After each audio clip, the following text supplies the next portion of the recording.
आदरणीय मध्य प्रदेश वासियों, आज रविवार के आप सबको नमस्कार।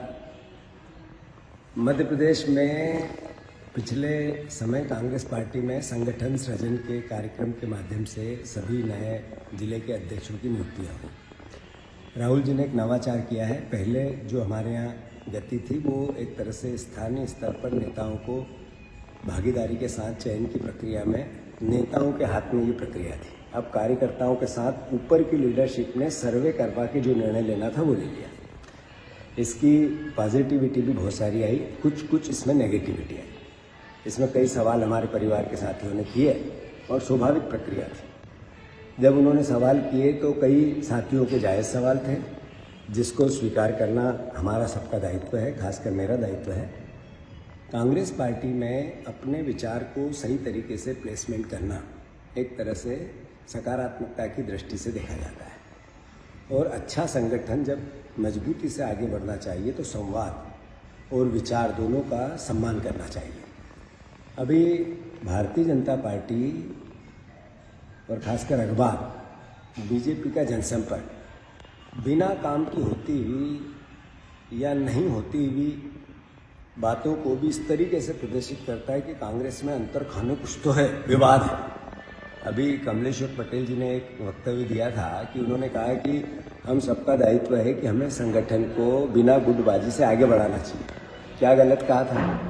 अगर ग्रुपिज्म समाप्त नहीं होगा तो पार्टी को सत्ता में ले जाने में असमर्थता होगी। इसमें तो पॉजिटिविटी थी। अभी अरुण भैया ने कहा कि हमें वैचारिक रूप से बीजेपी से लड़ना होगा जमीनी स्तर पे। क्या गलत कहा?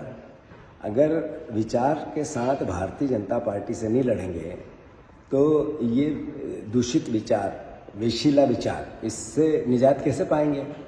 कई साथी हमारे जिला अध्यक्ष नहीं बन पाए, उन्होंने भी कई सवाल किए। तो दो रास्ते हैं, एक उनका प्रतिकार करें, एक उनकी बात को सम्मान देके स्वीकार करें। हमने दूसरा रास्ता अपनाया कि अपने भाइयों की बात माननी पड़ेगी, भाई सुननी पड़ेगी, आखिर उनको बताना पड़ेगी प्रक्रिया कैसे हुई। उन्होंने तो नेगेटिविटी नहीं थी, पॉजिटिविटी थी। कई ने अनुशासन के बाहर जाके भी बात की, नेचुरल है, संगठन में अनुशासन भी जरूरी है। तो मेरा कुल मिला के सभी परिवार के साथियों से कहना है, मध्य प्रदेश वासियों से कहना है, कांग्रेस पार्टी सामूहिक नेतृत्व के साथ आगे बढ़ रही है। मेरे पास जिम्मेवारी है अध्यक्ष पद की, पर हमारा जो नेतृत्व है वो सामूहिक है। राय साहब हमें कई बार सीख देते हैं, कमलनाथ जी देते हैं, तो उसमें सब में पॉजिटिविटी होती है, नेगेटिविटी नहीं होती है। तो मैं कांग्रेस जनों को आशा दिलाता हूं कि इस बार 100% कांग्रेस की सरकार मध्य प्रदेश में बनेगी। आप आपके आसपास महसूस करो लोगों में परिवर्तन है कि नहीं।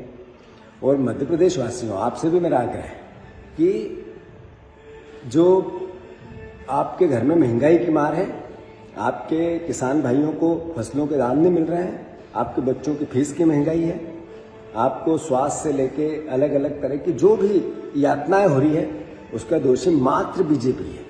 मात्र बीजेपी। 20-22 साल की सरकार कम होती है क्या? 12 साल की सरकार कम होती है क्या? अभी आप देखो कि बीजेपी के लोग, हम सवाल करते हैं तो उत्तर लोकतांत्रिक नहीं देते हैं, अलोकतांत्रिक देते हैं, डराते हैं। तो ये क्या कर रहा है? डरा हुआ आदमी डराकर राज करना चाहता है। तो मैं मध्य प्रदेश वासियों को भी महसूस हो रहा होगा कि अब मैं समझता हूँ परिवर्तन जरूरी है, पर हमारा दायित्व विपक्ष का है, सबको मिलकर निभाना है।